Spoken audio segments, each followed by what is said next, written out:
My legs they're just gone. I can see it. It's right there. Maybe another 100 vertical meters. 100 vertical meters. I don't think I can make it. I honestly don't think my body will let me.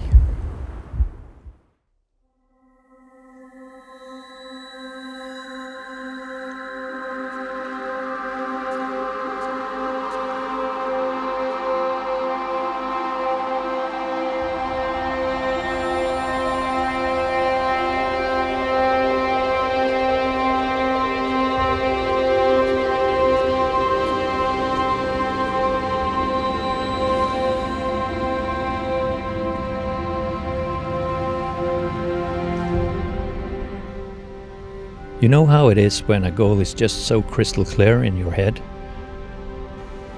For me, that goal was the summit of Bergehornet, this incredible peak in the Sunnmøre Alps, just over 1,000 meters high. The plan was to do a solo push to the top, but I wasn't really alone. I had a partner with me, a very demanding one. My 20-kilogram backpack. See, the goal wasn't just to climb it. It was to capture the story of the whole climb, every beautiful, agonizing step. I knew the pack was going to be a burden, but you know how it is at the trailhead, you're just optimistic. The air was crisp, the sky was clear, and the mountain was just sitting there, waiting. So I shouldered the weight, hit record, and took my first step on a journey that would push me somewhere I'd never been before. My absolute limit. The first few hundred meters of any climb are a beautiful eye. Your body's fresh, your spirits are high, and every step feels like you're actually getting somewhere. The trail started out pretty forgiving, just winding up through the valley. But with every 100 meters of elevation, the mountain started to show its true colors.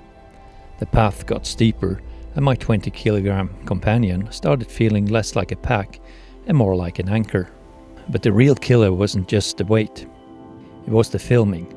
It was this constant, frustrating loop. Hike a bit, stop, set up the tripod, walk back down, and then hike past the camera again. Then retrieve the camera, pack it all up, and repeat the whole process. I couldn't get into any kind of rhythm.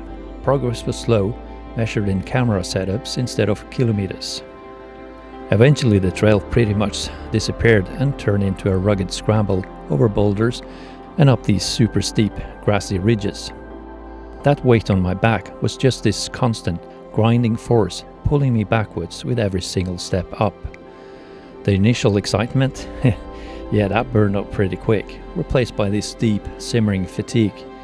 My legs were starting to ache, not that good kind of burn, but that deep, throbbing feeling of being completely overused. Still, the summit was getting closer. You just tell yourself to keep going. One more step. And then I saw it. The final push. The summit charm was just a tiny speck against the sky, and it felt so close you could taste it. But of course, the mountain had one more last test for me. A final brutal steep pitch to the top. The trail vanished into a mess of rock and loose scree, and this is where the real fight started. This wasn't a hike anymore. It was a crawl, a desperate crawl. Every step was a full-on negotiation with my body.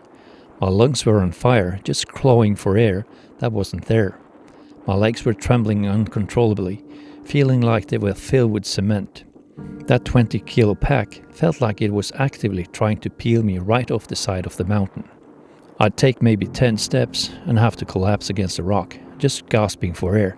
My vision started to go fuzzy around the edges. And that's when I hit the wall. It wasn't a choice, it was a verdict, handed down by my own body.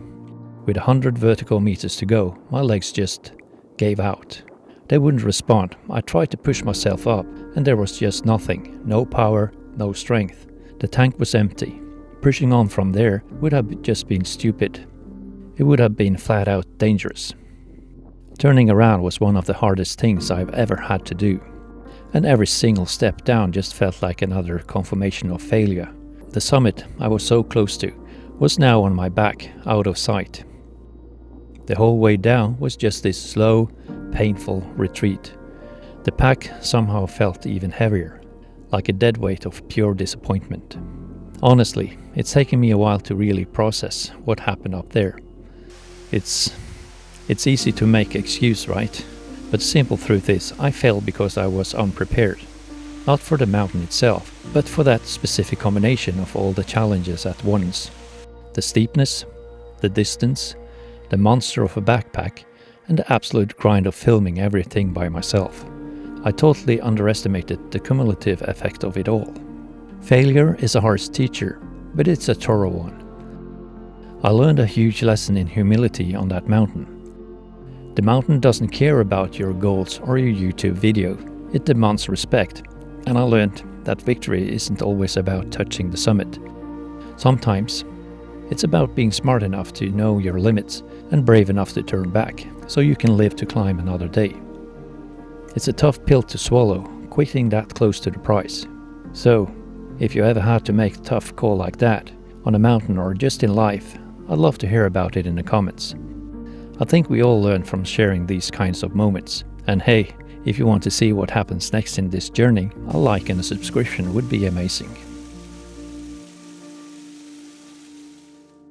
Bergehornet is still there. This story isn't over.